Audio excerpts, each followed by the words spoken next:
तो देश और दुनिया की 40 फटाफट खबरों के बाद अब वक्त आज की सबसे बड़ी खबर की डिटेल पड़ताल का है। देखिए, खबर छत्तीसगढ़ से आई है कि क्या सत्ता में जो सट्टा का खेल है एक मुख्यमंत्री को फंसा सकता है या ये सिर्फ कोरी राजनीति भर है। कांग्रेस सीधे सीधे पूछ रही है कि मतदान से चंद रोज पहले ही ईडी को सब कुछ मिलने लगा, ऑडियो, वीडियो, पैसा सब सामने आने लगे हैं। जिस ऐप के जरिए ये खेल हुआ उसका एक नया किरदार भी सामने आ गया है। बघेल का दावा है कि 17 नवंबर तक कई ऐसी कहानियां हैं जो सामने आती रहेंगी। तो क्या ये सिर्फ सियासी लड़ाई है जो ईडी के कारण नए मोड़ पर आ चुकी है, या इससे जनता जनार्दन को कोई फर्क नहीं पड़ेगा? इसी पर करेंगे सवाल। देखिए, हमारे साथ छत्तीसगढ़ से 2 रिपोर्टर होंगे। अभिषेक उपाध्याय को आप देख रहे हैं और ज्ञानेंद्र तिवारी भी हमारे साथ जुड़ गए हैं। दोनों ही साथियों ने इस खबर की तह तक जाने की कोशिश की है। क्या निकलकर सामने आया, उनसे बात करेंगे। लेकिन सबसे पहले एक बड़ी खबर आपके सामने रख दूं जल्दी से। बड़ी खबर देखिए, छत्तीसगढ़ में महादेव ऐप पर संग्राम छिड़ गया है। चुनावों से ठीक पहले सीएम बघेल की मुश्किलें बढ़ गई हैं। शुभम सोनी नाम का एक शख्स, एक नया किरदार इस मामले में सामने आया है। सीएम बघेल से मुलाकात का दावा करता हुआ वो दिखाई दे रहा है। अब तक 508 करोड़ रुपए देने का दावा शुभम सोनी ने किया है। तो इस मामले में क्या भूपेश बघेल की मुश्किलें आगे बढ़ेंगी, क्योंकि ये नया शख्स, नया किरदार जो बड़ा दावा करता हुआ दिखाई दे रहा है। तो मैंने वर्मा जी को कॉल लगाया कि सर अभी कैसे हो गया, आपको तो मैं पैसा भी दे रहा हूँ, उसके बाद भी लड़के अंदर हो रहे हैं और छूट भी नहीं रहे, बाहर निकल ही नहीं रहे वो लोग। तो वो बोले कि भैया लगता है अभी यहाँ से काम नहीं होगा, मैं चलो आपको किससे मिलवाता हूँ, ऐसा करके बोले हो। तो वो बोले कि चलो अब मिलवाता हूँ। हम गए साथ में, वहाँ पर सीएम सर और बिट्टू भैया से हमारा मीटिंग हुआ। जैसा कि मेरा मीटिंग हुआ था सीएम साहब से, तो उन्होंने बोला था कि दुबई जाओ, अपना काम बढ़ाओ और वहाँ मीटिंग करो जाके। हमारे बघेल साहब, बिट्टू भैया और उनके जो लोग हैं उनको मैंने 508 करोड़ रुपए दिया है। तो सुना आपने शुभम सोनी, प्रमोटर इस महादेव ऐप का, और किस तरीके से वो बड़ा दावा सीधे सीधे करता हुआ सामने दिखाई दे रहा है। लेकिन ऑनलाइन सट्टेबाजी में एक नहीं बल्कि कई किरदार हैं। आपको जल्दी से उनके नाम बताते हैं कि आखिर इस मामले में कितने किरदार। देखिए, सौरभ चंद्राकर महादेव ऐप का निर्माता, दुबई से ऑनलाइन सट्टा चलाता है, छत्तीसगढ़ के भिलाई का ये रहने वाला है। अब दूसरा नाम है रवि उप्पल का, महादेव ऐप का मेन प्रमोटर है, सौरभ का दोस्त, भिलाई का रहने वाला है। ये भी दुबई से ऑनलाइन सट्टा चलाने का काम करता है ये। अब तीसरा नाम चंद्रभूषण वर्मा, छत्तीसगढ़ पुलिस में एएसआई पद पर है। ऐप प्रमोटरों के लिए यह काम करता था। हवाला के जरिए मोटी कमाई की इसने। पुलिस अधिकारियों और नेताओं को रिश्वत देने का भी आरोप इस आरोपी नंबर 3 पर है। अब चौथा किरदार असीम दास, कैश कुरियर। कार से ये 5 करोड़ 39 लाख रुपए मिले। दुबई से चुनावी खर्चे के लिए आया था। कांग्रेस को पहुंचानी थी ये करोड़ों की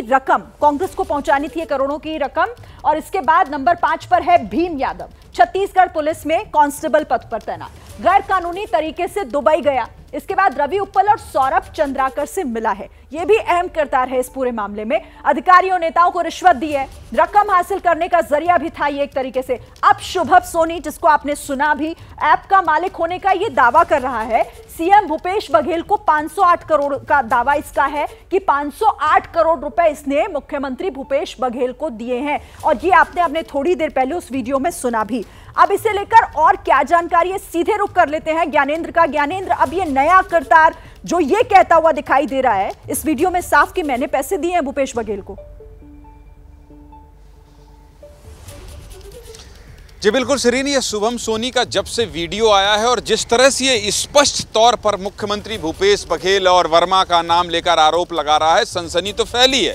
प्रदेश में इस बात की चर्चा तो शुरू हो गई है, क्योंकि मुख्यमंत्री भूपेश बघेल को खुद सामने आकर ये कहना पड़ा कि कोई भी आदमी आए और प्रधानमंत्री पर आरोप लगा दे, गृह मंत्री पर आरोप लगा दे और मैं उसकी जाँच करने लगूँ। तो सफाई तो देनी पड़ रही है। और दूसरा, मैं कहाँ खड़ा हूँ शरीन? मैं खड़ा हूं, देखिए इस गाड़ी को दिखाओ जरा दुर्गेश। ये गाड़ी है एंटी लैंडमाइन व्हीकल।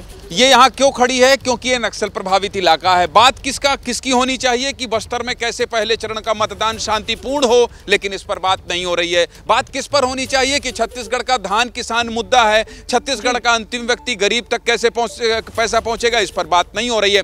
तो जो पॉलिटिकल असर हो रहा है वो टोटल शिफ्ट हो गया है भ्रष्टाचार पर, टोटल शिफ्ट हो गया है महादेव सट्टा ऐप पर। तो कुल मिलाकर यहाँ की सियासत जो है अब भ्रष्टाचार पर केंद्रित हो गई है और मुख्यमंत्री से सवाल होने लगे हैं बीजेपी की तरफ से, चाहे वो राष्ट्रीय नेता हो चाहे प्रदेश के नेताओं ट्वीट करके बाइट में ये सवाल पूछ रहे हैं कि बताइए आपने 508 करोड़ रुपए क्यों लिए।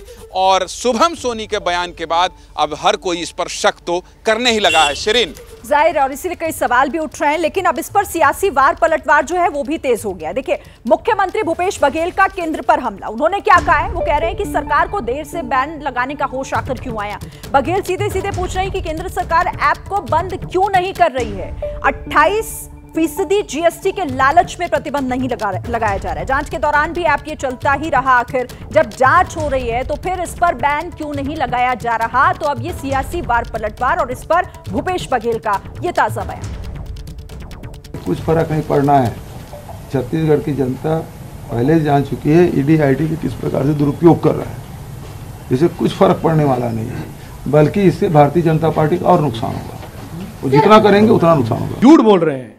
उनको इसको खींचना था इस इन्वेस्टिगेशन को, ताकि वहाँ उनसे पैसा ले। उनको 508 करोड़ पैसे मिले हैं इस ऐप से, क्यों मिले हैं ये वो बताएं। ये बताएं कि 1.5 साल से क्या इन्वेस्टिगेट कर रहे थे। लगातार छत्तीसगढ़ की सरकार ने केंद्र सरकार से कहा कि महादेव ऐप को बैन करिए और वो जो 2 उसके संयोजक हैं उनको दुबई से वापस लाइए। ऐसा केंद्र सरकार ने क्यों नहीं किया? जीएसटी की आप मुनाफाखोरी करते रहे, जीएसटी की वसूली करते रहे, और अब आप यहाँ पर आकर झूठ भी बोलते हैं।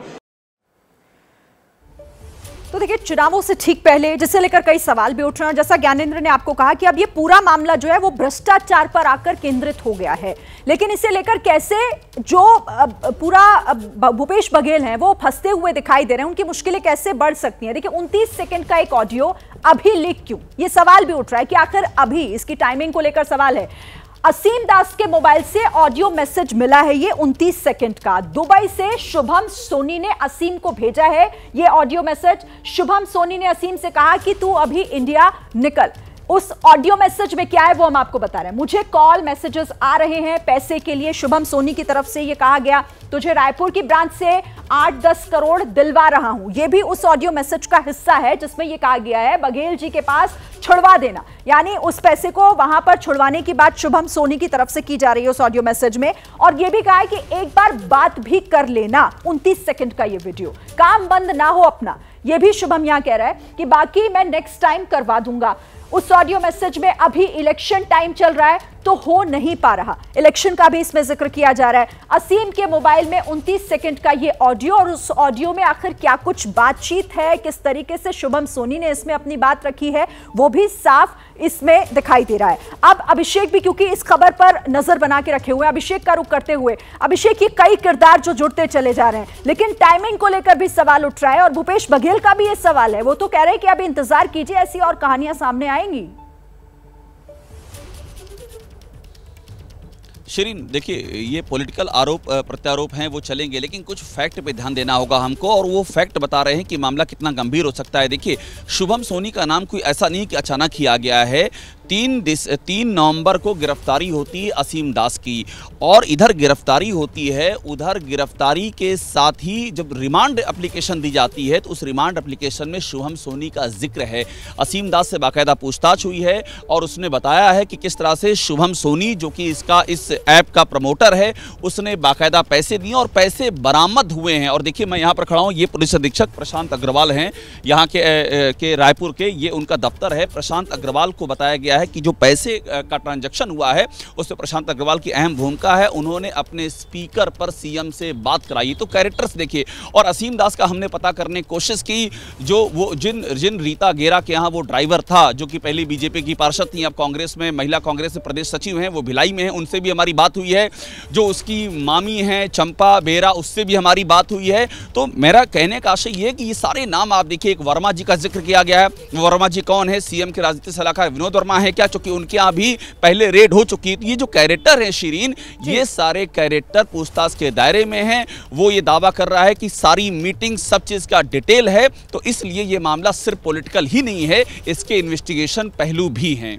श्रीन, आप रहिए मेरे साथ, आपके पास फिर से आएंगे, लेकिन एक और बड़ी खबर देखिए, आप ईडी के बहाने बीजेपी पर निशाना साधते दिख रहे हैं। मुख्यमंत्री भूपेश बघेल कह रहे हैं कि बदनाम करने के लिए ईडी ने विज्ञप्ति जारी की है। निर्वाचन आयोग को इस पर संज्ञान लेना चाहिए, उनकी यह भी मांग है। बीजेपी ही ईडी है और ईडी ही बीजेपी है। तो ईडी की जांच को लेकर पहले भी कांग्रेस जो है वो सवाल खड़े कर चुकी है और अब भूपेश बघेल भी उसका जिक्र करते हुए कि ईडी के बहाने यहां पर परेशान किया जा रहा है। बीजेपी ही ईडी है और ईडी ही बीजेपी है।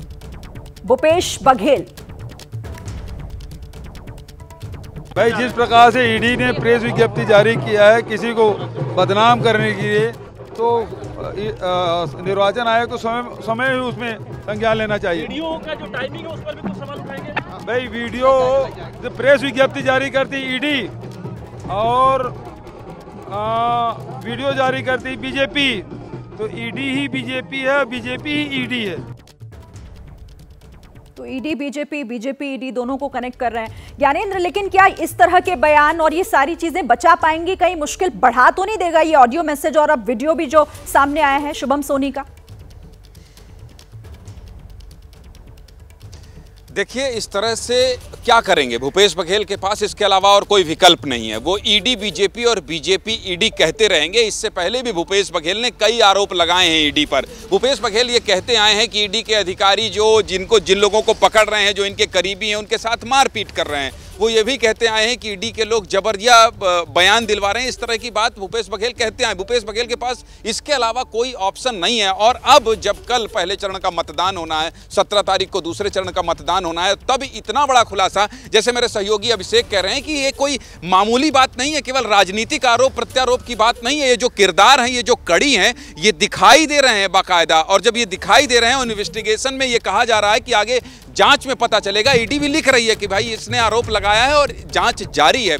तो ये कहीं ना कहीं ये पूरा मसला सीधे, और बिट्टू किसका नाम है? बिट्टू मुख्यमंत्री के बेटे का नाम है। और जब इस तरह से कोई नाम ले रहा हो, मुख्यमंत्री का नाम ले रहा हो, 508 करोड़ का मामला हो, तो मुख्यमंत्री भूपेश बघेल और क्या कह सकते हैं? इसके अलावा उनके पास कोई चारा नहीं है कि ईडी बीजेपी और बीजेपी के इशारे पर ही ईडी इस तरह की कार्रवाई कर रही है। सिरीन, जाहिर है, लेकिन ये कितना बचा पाएगा या कितना मुश्किल बढ़ाने जा रहा है सीएम भूपेश बघेल के लिए, तो खैर वक्त ही बताएगा। आप दोनों हमारे साथ बने रहिए। एक छोटा सा ब्रेक यहां पर ले रहे हैं, लेकिन इस पूरे मामले को लेकर बीजेपी के अध्यक्ष जेपी नड्डा ने किस तरह से निशाना साधा है भूपेश सरकार पर। तो देखिए, महादेव ऐप को लेकर सियासी घमासान मचा हुआ है। एक दूसरे पर आरोप प्रत्यारोप किए जा रहे हैं। मल्लिकार्जुन खड़गे का भी बयान सामने आ गया है और वो केंद्र सरकार पर निशाना साध रहे हैं और कह रहे हैं कि इन लोगों ने महादेव को भी नहीं छोड़ा, कुछ भी कर लें, कांग्रेस की सरकार आ रही है। मल्लिकार्जुन खड़गे का ये वार केंद्र सरकार पर कि इन लोगों ने महादेव को भी नहीं छोड़ा। साथ ही वो ये भी दावा कर रहे हैं कि कुछ भी कर लें, सरकार तो कांग्रेस की ही आ रही है।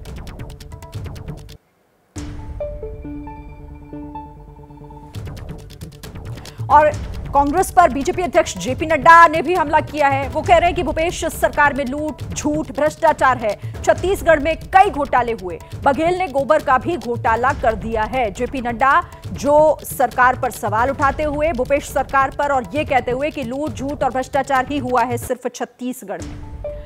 ये भी अपडेट हम देंगे, लेकिन फिलहाल भूकंप के झटकों से एक बार फिर से दिल्ली एनसीआर की धरती है जो हिली है। लोगों ने झटकों को महसूस किया है। अभी हाल ही में जिस तरह से झटके महसूस हुए, नेपाल उसका केंद्र रहा, वहां भारी तबाही भी हुई, लेकिन फिर से दिल्ली एनसीआर में भूकंप के झटके लोगों ने महसूस किए हैं। बताया जा रहा है कि लखनऊ में भी लोगों ने भूकंप के ये झटके महसूस किए हैं।